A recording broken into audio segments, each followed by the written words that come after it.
All right. Good afternoon, everyone. It looks like we still have some people filtering in, but I want to make sure that I'm respectful of everybody's time today. So I want to welcome you all to October's Lunch and Learn, brought to you by the Career Enrichment Network. We're privileged today to hear from Therese Jones, who will present on the new space race, the liberal arts majors who will get us to Mars. So Therese is the Senior Director of Policy at Satellite Industry Association, a US-based trade association representing over 50 satellite operations, manufacturers, ground equipment supplier, and launch companies. In this position, Therese manages SIA working groups on regulatory, legislative, defense, space safety, cybersecurity, remote sensing, and export control related issues. Prior to SIA, Therese was an assistant policy research at R&D Corporation, working on space policy issues for a wide variety of government organizations.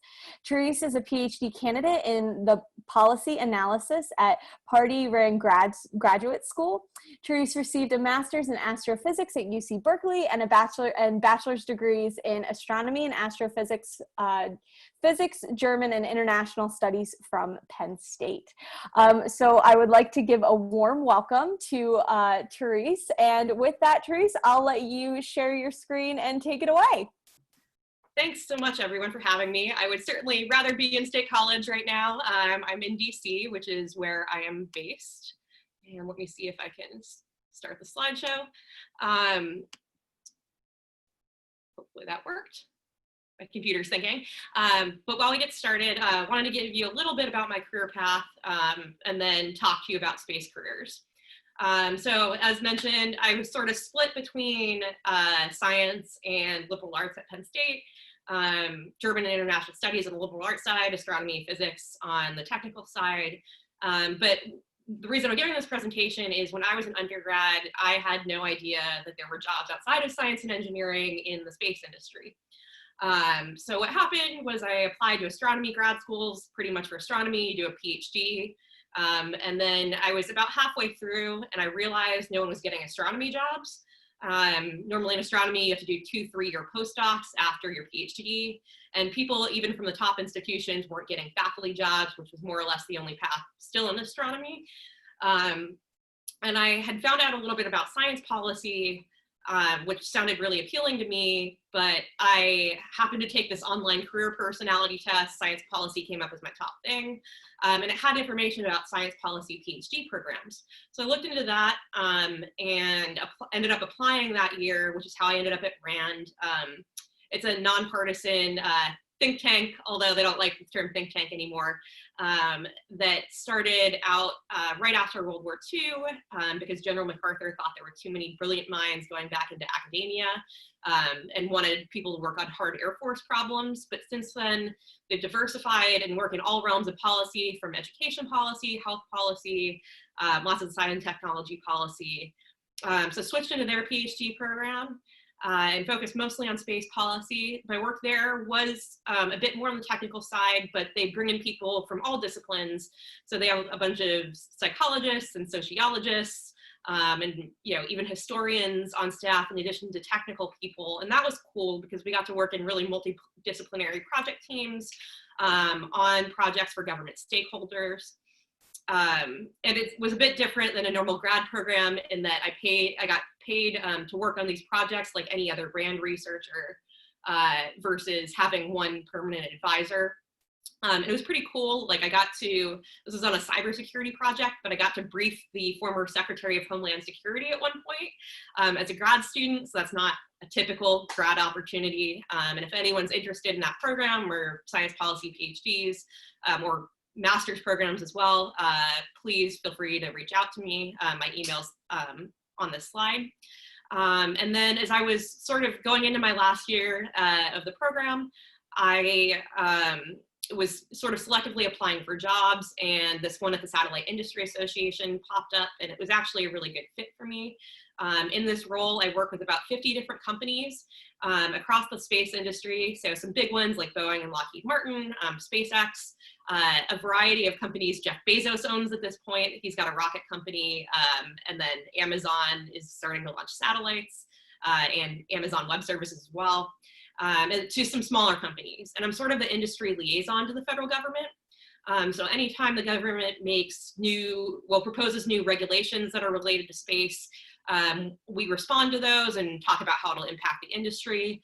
I regularly meet with different congressional offices, and just work with all the agencies across the federal government that work on space. I get some pretty good perks with this job in terms of just who I get to work with in the federal government. I should say space is nice in that it is one of the few largely nonpartisan areas in the federal government.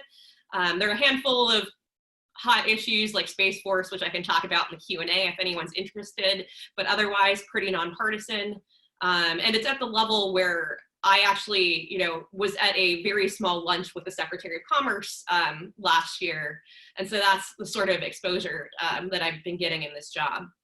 And I should say, while my last job at RAND was more technical, this one, I primarily work with our member companies' lawyers. Almost none of those people have technical backgrounds. We do bring in technical experts depending on the issue, but there are plenty of jobs that I'll talk about that are non-technical.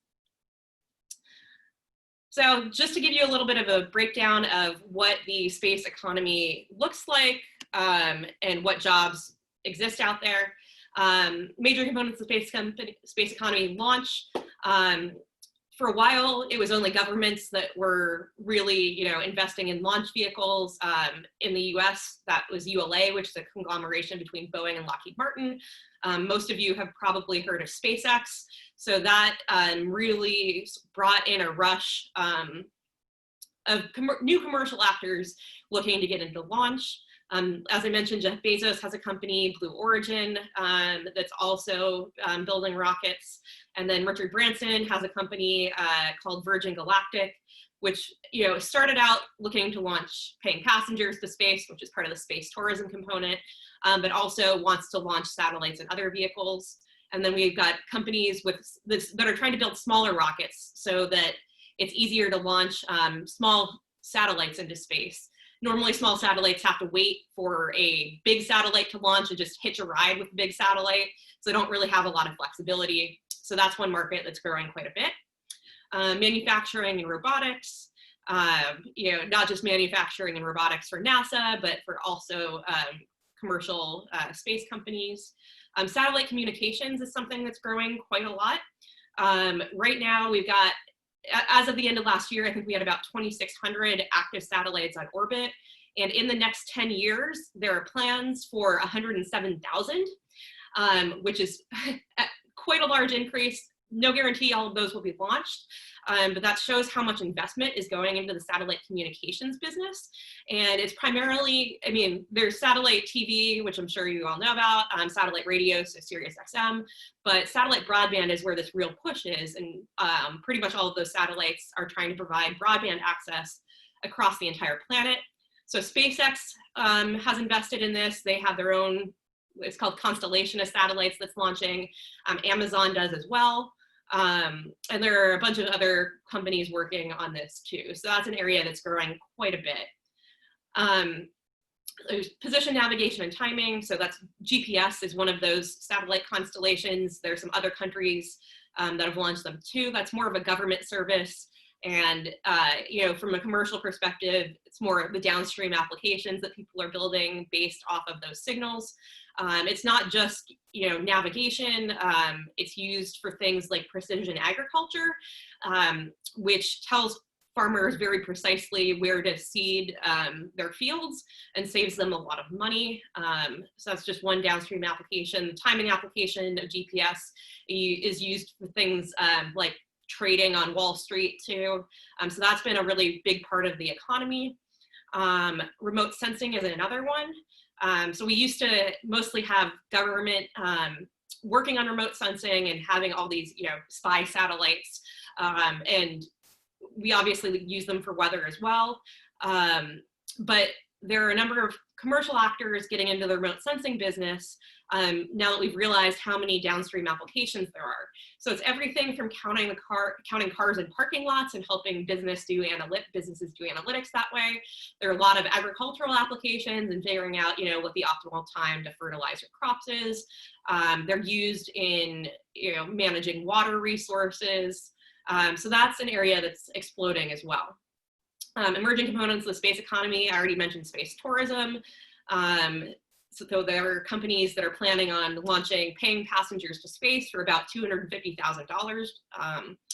And there are also, some other experiences where where companies that are training people to be astronauts, and they see it as a market regardless of whether those people go into space. There are people who are trying to design space hotels. The paying passengers thing should probably happen within the next few years. I think things like space hotels are a little far off, but it's something people are talking about. Another big issue right now is with all these constellations that are being launched, of satellites and a lot of dead satellites up there in space. How do we ensure that we don't have anything collide with anything else in space? And there's a problem where if things collide in space, they create many thousands of fragments that go all over the place. And there's a potential for a cascading effect of collisions. So there's a real concern that we're not going to be able to keep using space if that happens. So are people trying to figure out how to clean up the debris in space, or how to, service satellites and maybe pull them out of orbit, or other debris that's up there. So that's a growing area. And then another one that's sort of far out there is resource utilization. So mining asteroids or the moon for resources. And that one's somewhat contentious on an international scale. So just some applications before I talk about, all the more far-flung space jobs. So space is really useful for a number of applications on Earth. I already mentioned satellite communications, are working to provide broadband access over the entire planet. Where satellites are somewhat capacity limited right now in terms of being able to add on new subscribers, but with all these new satellites launching, we should be able to provide broadband service to really everyone who wants it. So whether that's people in very rural parts of the US, to which it's really expensive to build out fiber for internet connectivity, or whether that's, in the middle of the Sahara Desert, satellite communications is very cheap. You just need a terminal near you, and they're trying to provide those for very affordable costs, like in the hundreds of dollars range. They're also critical for this reason, for disaster recovery. You pretty much just set up the satellite dish. After Hurricane Maria, they were the only service in almost all of Puerto Rico and the Virgin Islands for months. So there are a lot of downstream applications in disaster recovery too. GPS, I already mentioned, we're hugely dependent on it for navigation as well as the timing application. There's a bit of concern about what will happen if we lose GPS service, whether that's because of a hostile attack from someone like China, or just if there's a very large solar storm, it has the potential to take out GPS satellites. And it's estimated that we would lose $1 trillion a day in the US if there was an outage due to these downstream applications. And remote sensing satellites are certainly critical for weather forecasting. And in terms of other downstream applications, the UN came up with these Sustainable Development Goals. There's 17 of them, but satellites really help meet all of those. Remote sensing, as I already mentioned, is used for agriculture and water resource management. They're really cool remote sensing applications that allow you to monitor famine, and they can actually predict conflict based on where this famine is arising and where animals are migrating.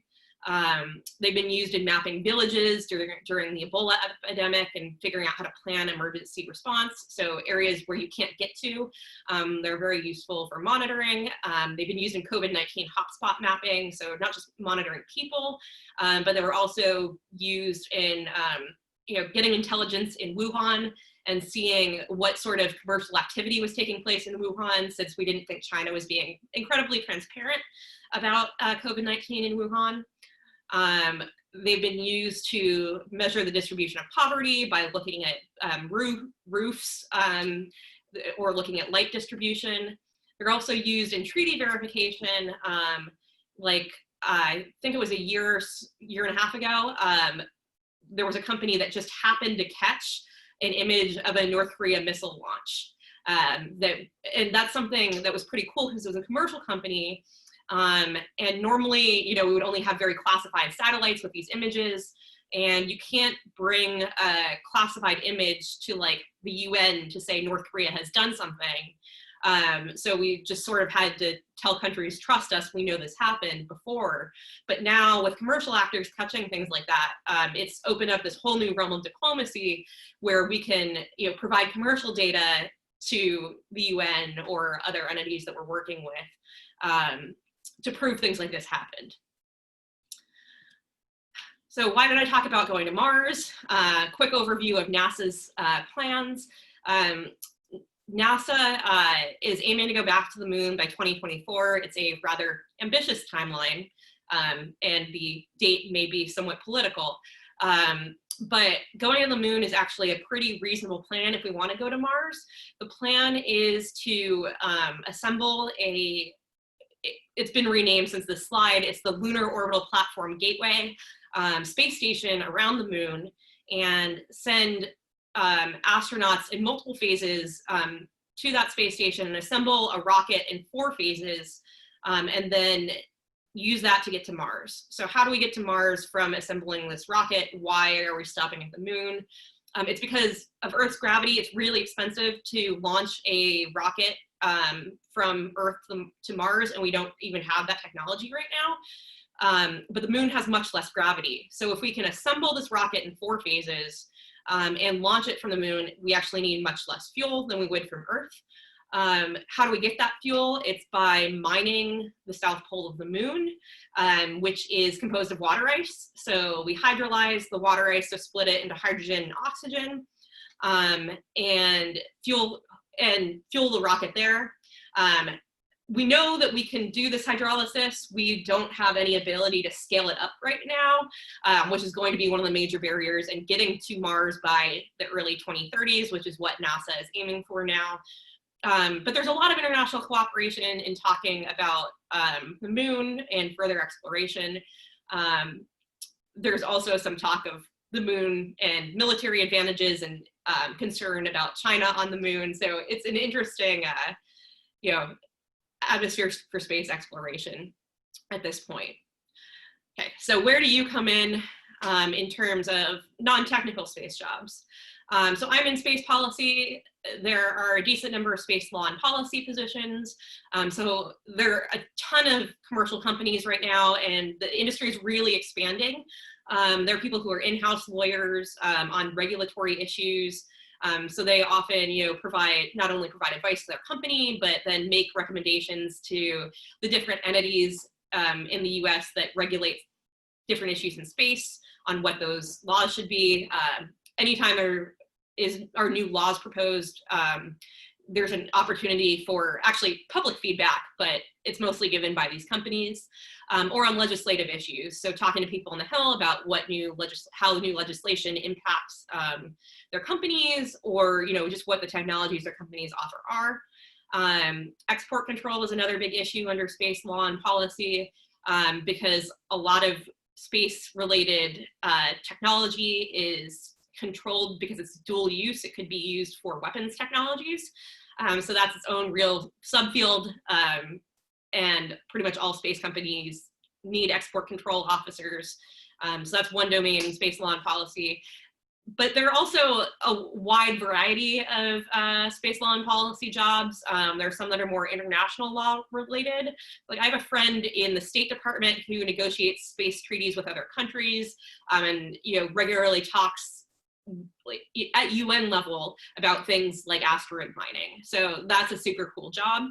If you want to do space law, and you would go to law school the normal route. There are some LLM, which is a like master's in law program that you would do afterwards to specialize in space law. Some people come to it from communications law as well. In policy, people come to policy from a wide variety of backgrounds. You don't necessarily have to do a master's degree or a PhD, but a lot of people do. But there, depending on your route, there are different fellowships or internships that you can take to get some exposure to policy. And happy to answer questions about that too. There are people who are even space anthropologists. So there are things like analog astronaut missions on Earth where people do missions for months, to simulate being on Mars, to help prepare for long duration missions in space. So, you could be one of the crew members in these analog astronaut missions. I have friends who have done that. And, they're isolated in effectively a giant bubble for months. They might go out of the bubble briefly to do, spacewalks, but that's a pretty cool job. Some work more on things like human-computer interaction to make sure things are like easily accessible for astronauts. But that's a field that I didn't even know was a thing until I was well into grad school part two. Then, I think there's not enough credit given to people who have been designers related to space, whether that's designing habitats for people in space, whether that's people who design spacesuits. Like there were very highly skilled seamstresses who designed, the Gemini, Apollo astronauts spacesuits that we never hear about, and those were all women. And that design continues to this day.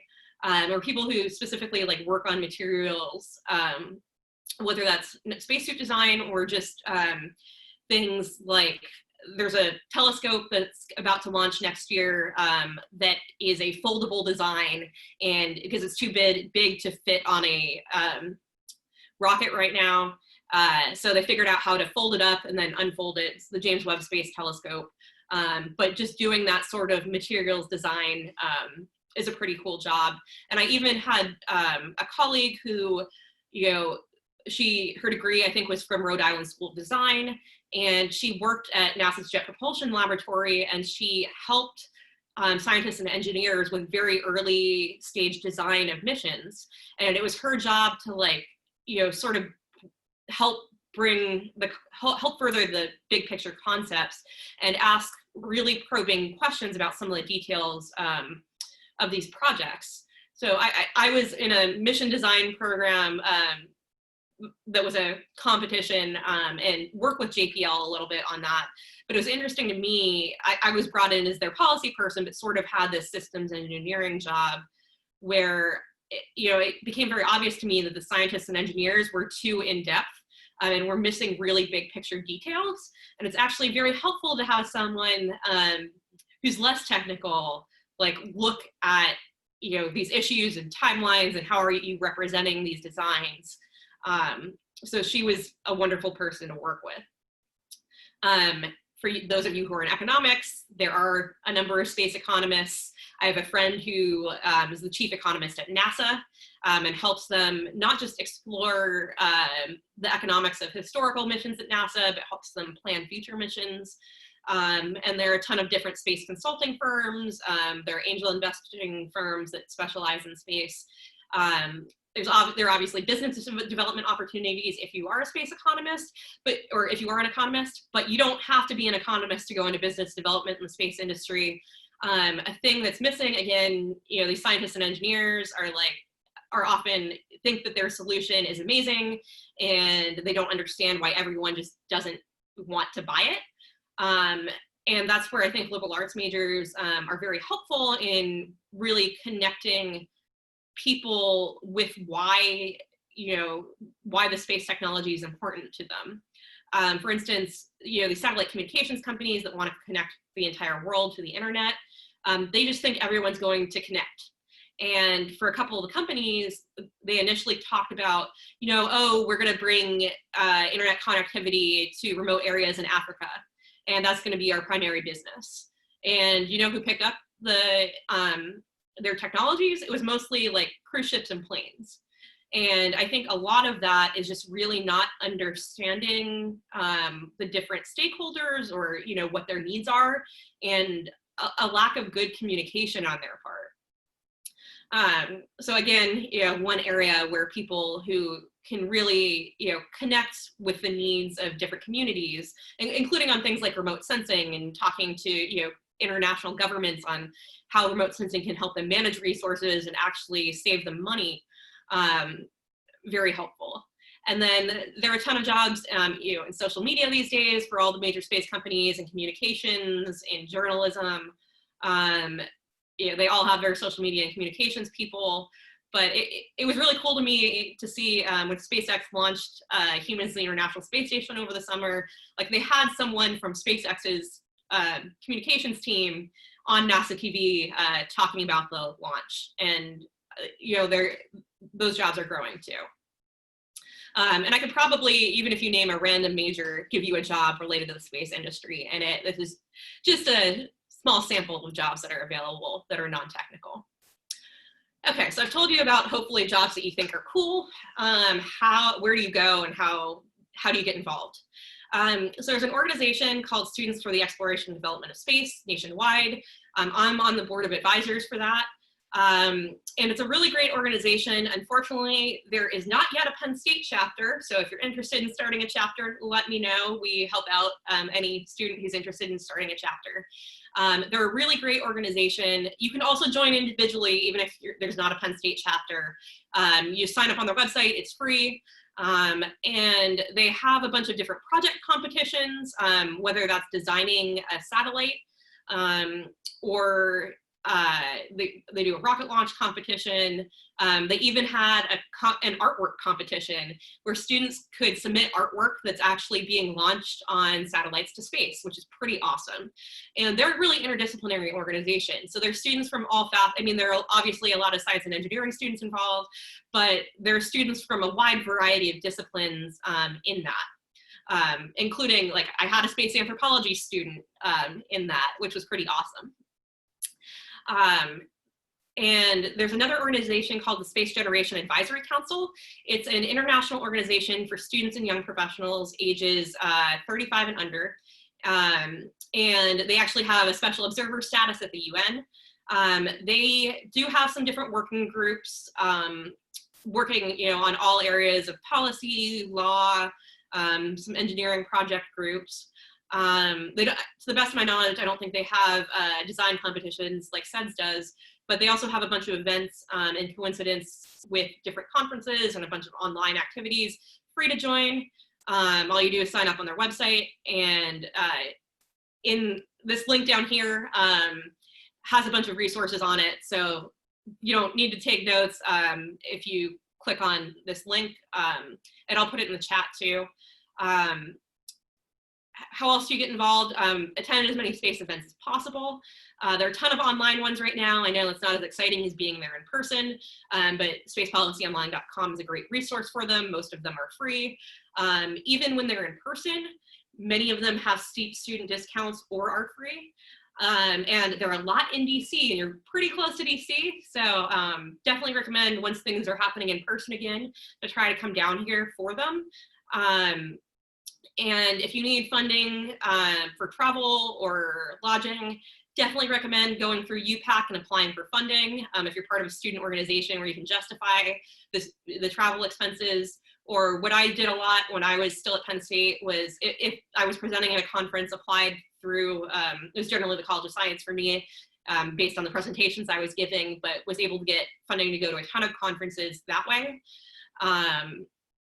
And if you're in DC, please reach out to me. I also often offer students free housing if you need it to go to these conferences, and also help try to set them up to talk to people in the industry. So I'm more than happy to do that for any of you.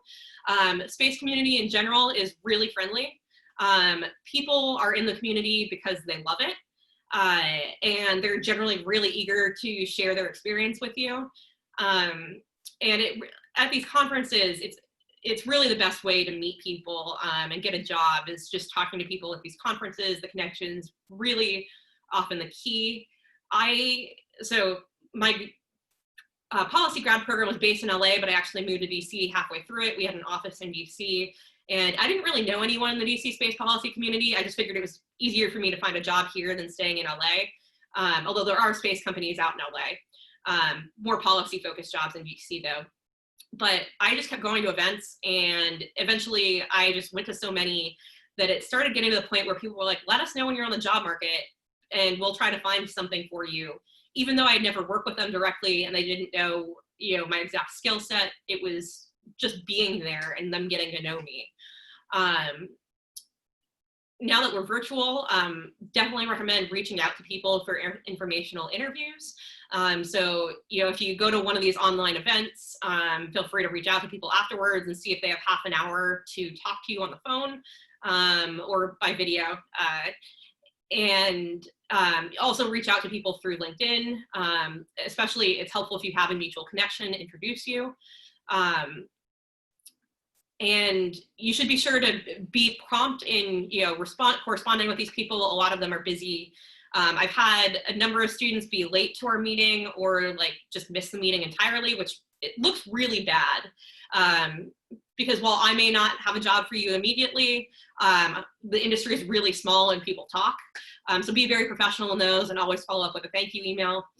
You don't necessarily need a graduate degree to go into the space industry. It helps if you're pivoting from a very different field, but if you get experience in other ways, that's super helpful and would definitely help you in your job application process. So whether that's an internship, a bunch of these companies have non-technical internships, and the application cycle is definitely already underway. So recommend starting to look, and there are again resources in this Google Doc that I put together on that. Whether that's working in project teams, so if you're part of one of these student organizations and are in one of their competitions, that's definitely helpful. Or if there are project teams at Penn State that you can get involved in. I know there are a lot of different aerospace engineering project courses, but maybe there are clubs that you can get involved with at Penn State that could use non-technical people. There are some NASA virtual programs as well that you can get involved in. There's this L-Space Mission Design Academy that I think is a couple-month program where they sort of teach students the elements of mission design, and you don't have to be a technical person to do that. So that's the brief overview. I will post the link to the Google Doc in the chat, which hopefully I can do.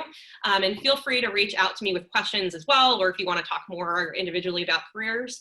And I'm happy to take questions now.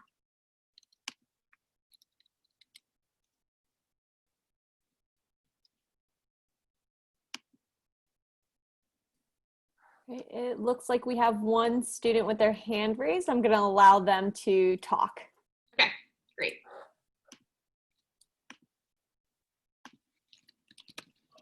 Hi. Hi.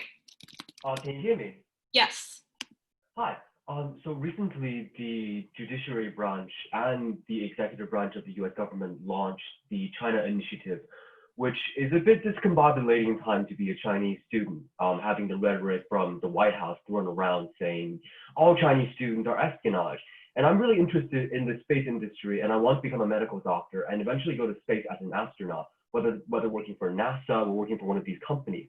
So my question is, given the high level of potential stigma of the situation that is developing with just politics and the space industry being such a small field, will there be a risk of me being labeled, will there be a glass ceiling for Chinese students or just people of Chinese ethnicity descent if I enter the space industry? So that's a very good question. And unfortunately, the answer a lot of times is yes, because a lot of the space industry is export controlled. And so, even pretty much, there are a bunch of jobs that are open only to US citizens because of the dual classification of a lot of these technologies. The good news is that the space industry is becoming much more international, and there are a bunch of different avenues in the commercial sector that are becoming much more open. So things like companies that work on downstream remote sensing applications. Those are certainly less controlled. And then companies that are doing more of the space tourism type stuff, not the ones that are actually building the rockets, but on more of the tourism component. I would say there are more opportunities for international people as well to apply for those jobs. And then the space sector, while has traditionally been US dominated, is really moving out to other countries. Like the UAE has invested a lot in the space industry and is really interested in space tourism. So has Luxembourg has invested heavily in space mining. So those initiatives are a lot more international. I see, thank you. May I ask another question? Sure.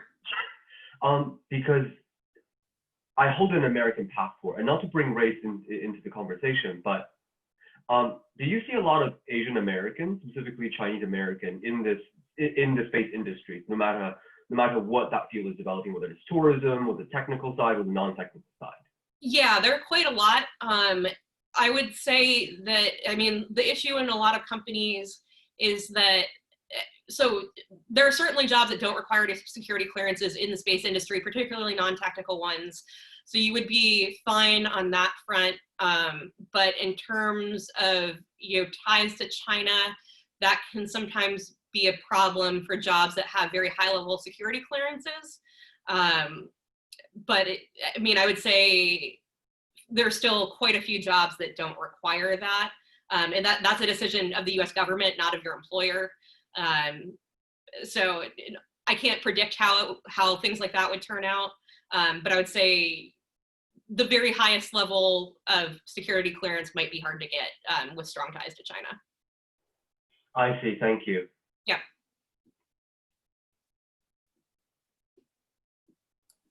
All right, it looks like Stephen has a question. Stephen, I'm going to allow you to talk. And I think you're on mute, Stephen.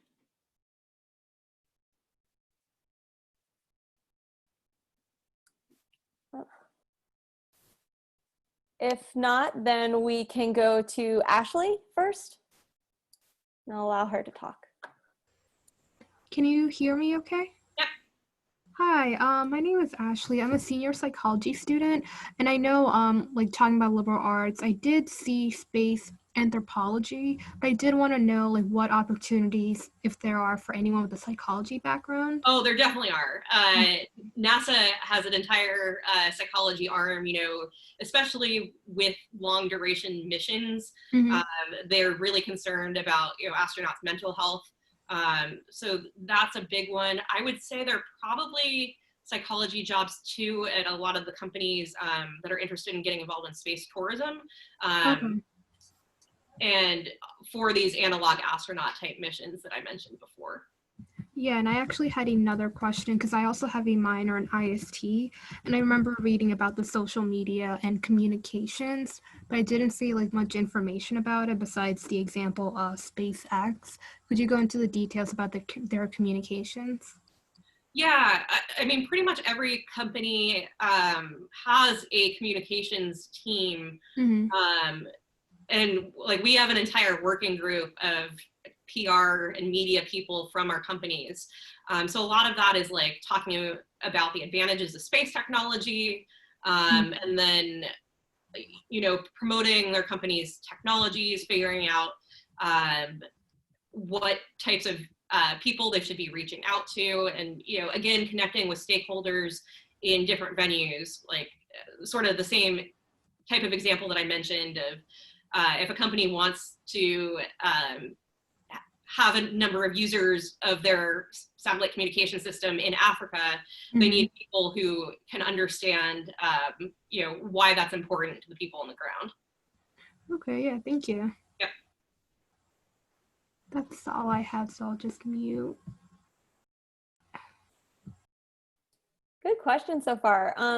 Therese, it looks like a question came through the Q&A from Kai. He says, is space anthropology similar to a space psychologist as labeled in the description of this Zoom event? And if not, what do space psychologists do? So I know that you just kind of answered that a little bit with Ashley's question, but maybe you could go into a little bit more detail.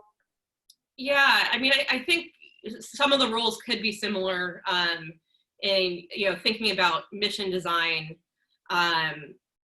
from a human perspective, but they do work, I think, a lot more with individual people who, for astronaut training, astronaut selection, and then same thing with analog astronauts and mission design and figuring out what the needs of the crew on the ground are. So I'd say they probably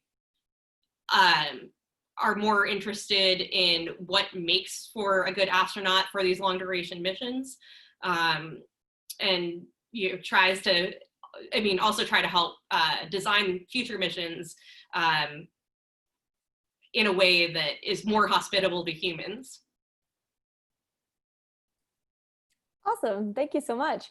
So it looked like another question came through the Q&A from Sarah. So she says, as an anthropology student, what are space companies and organizations looking for? She's getting a Bachelor of Arts, so she has very limited STEM-related experience in the field. Is this going to be a concern?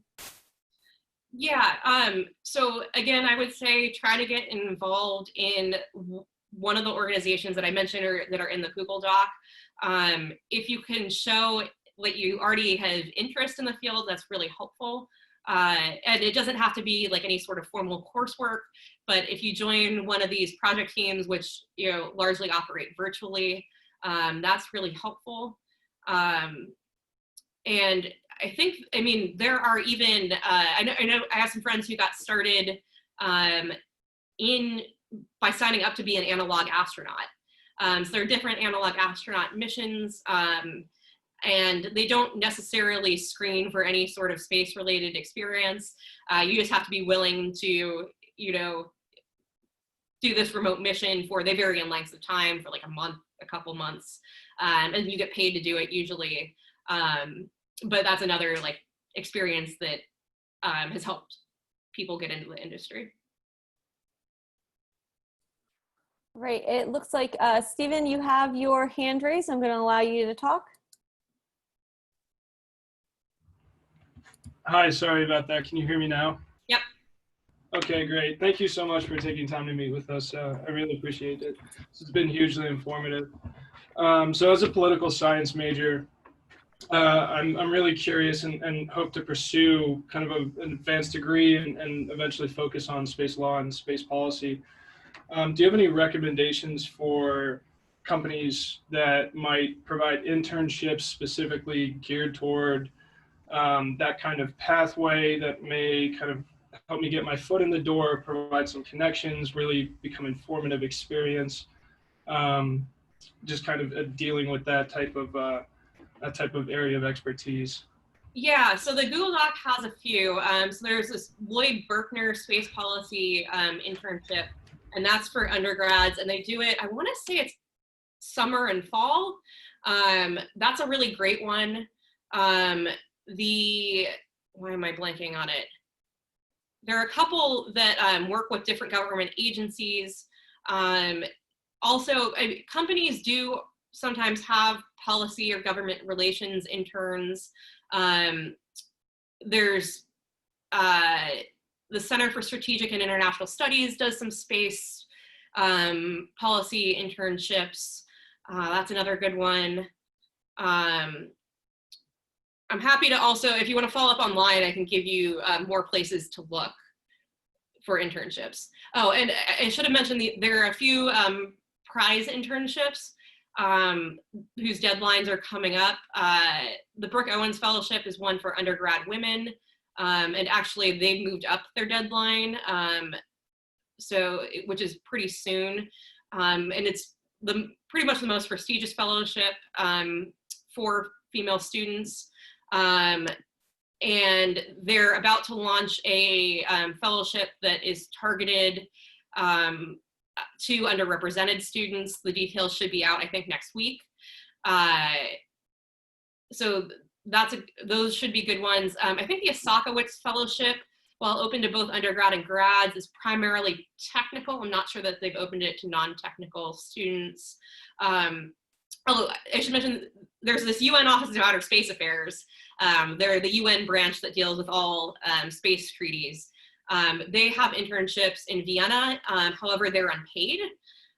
They're a really great organization, and I am not entirely sure on Penn State's opportunities, but I seem to remember, at least when I was there, the Honors College had some funding for unpaid internships.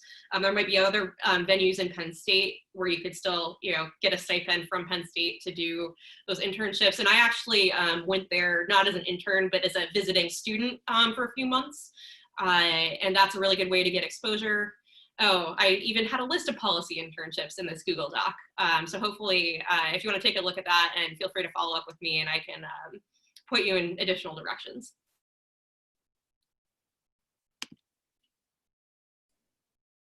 Great.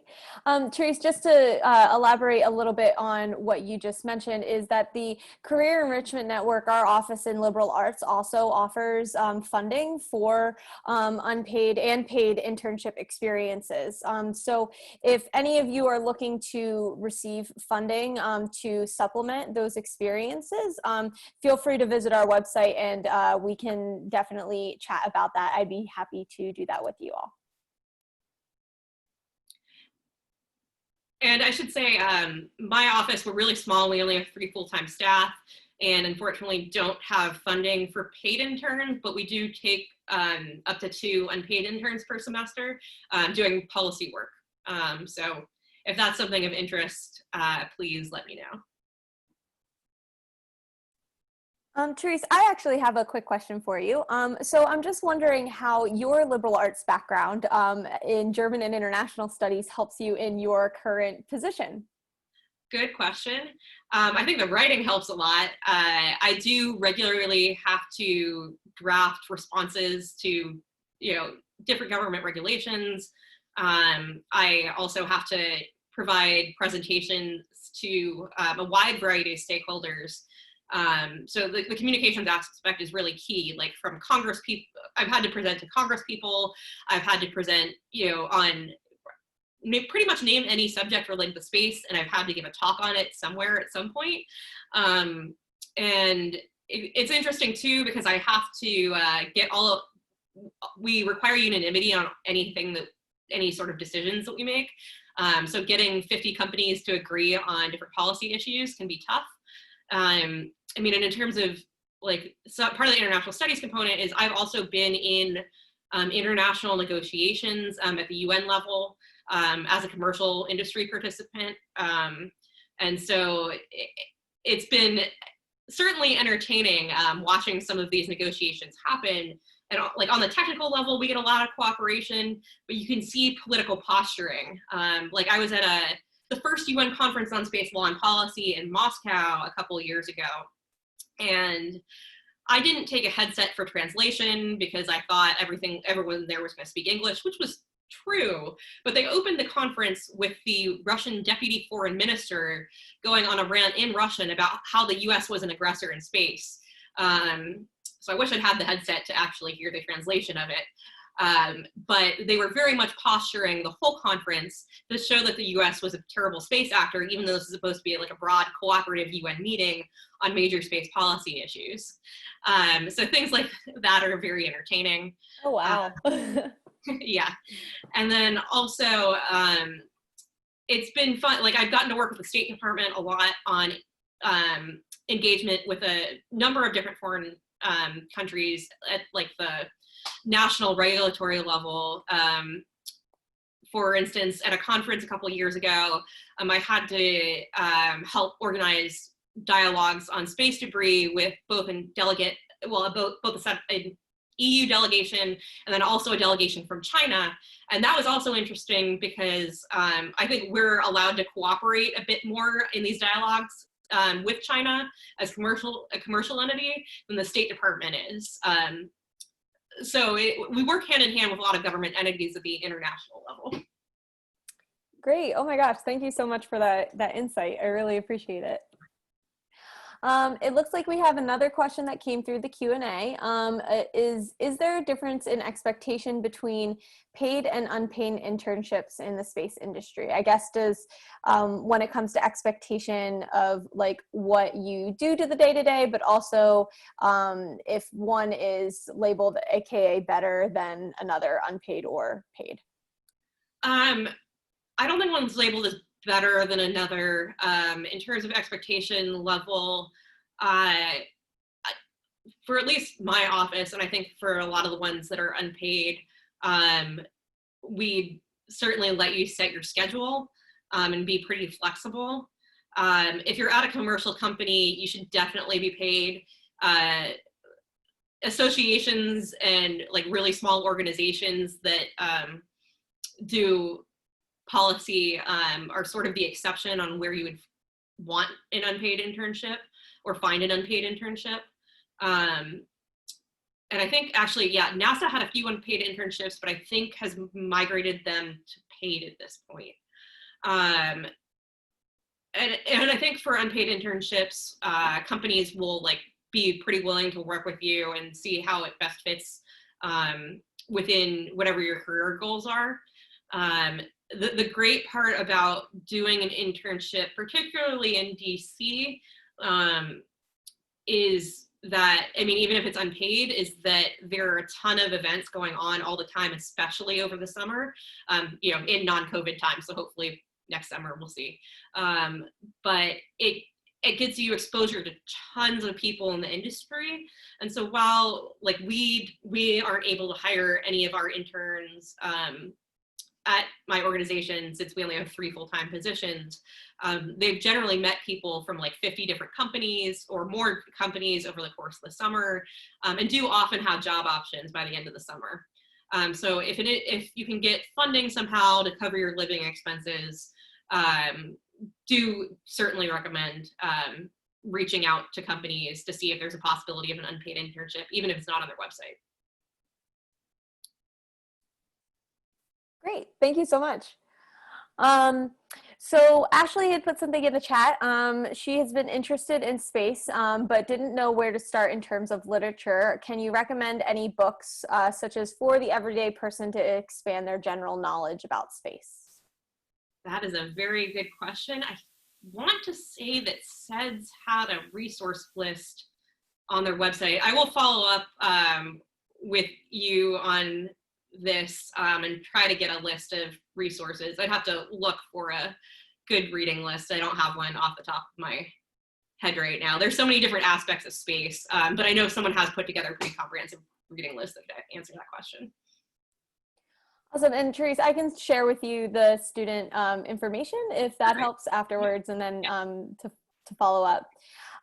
Okay, so then we have another question that came through from George. He says he's currently in engineering and German as a double major. And so he says, is a background in a second language, particularly German, helpful in either a technical or non-technical job?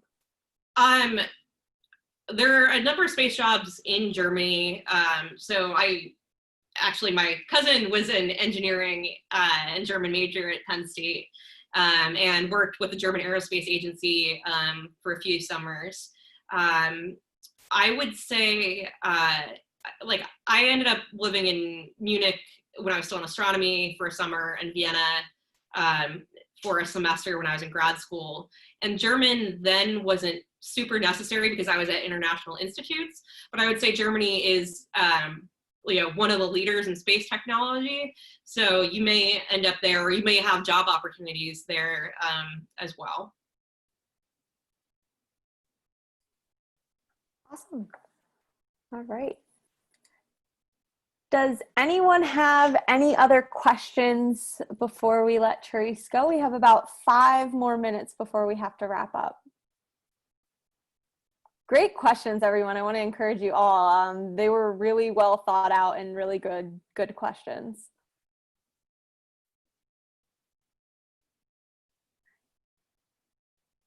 So I'm not seeing any typing or anything like that. So if anyone has any questions, like I said, I'm sure Therese would be very happy. She gave her email address in the presentation, link to the Google Doc that she had wonderfully shared. So if you have any questions, we can. So Therese, thank you so much for all of your expertise. I know just space is just something I'm generally interested in, and I feel like we're on the cusp of a lot of really great expansive things within this industry, and your knowledge is absolutely exceptional. So thank you so much for taking your time and being with us today. And one thing I realized I forgot to mention that we talked about before everyone got online, the space industry is really expanding. If you haven't figured that out, we expect it to expand a lot. So a lot of new job opportunities. And not just that, I should say the industry has been relatively COVID resilient in terms of jobs, because a lot of them are tied to the defense sector and have a steady flow of money coming in. Mm-hmm. I think we've been less impacted than a lot of the economy. So that's promising for all of you. Absolutely. That's really great, especially as we're taking a look at how COVID is affecting the job market in different sectors today. So that's perfect. Thank you. So for all of you who are still here, I just want to put a plug in real quick for our next Lunch and Learn that we have going on. It's going to be held on November 5th from 12:15 to 1:15. And the topic will be careers in lobbying. So if you or one of your friends or peers or classmates are interested, you can please register through Nittany Lion Careers, and we will see you then. But otherwise, thank you so much, Therese, and we will let you go for today. And again, I can't thank you enough. Yep, of course. And please reach out to me if you want to chat or have any questions. Thanks. Absolutely. Thanks. Have a good rest of your day. Bye.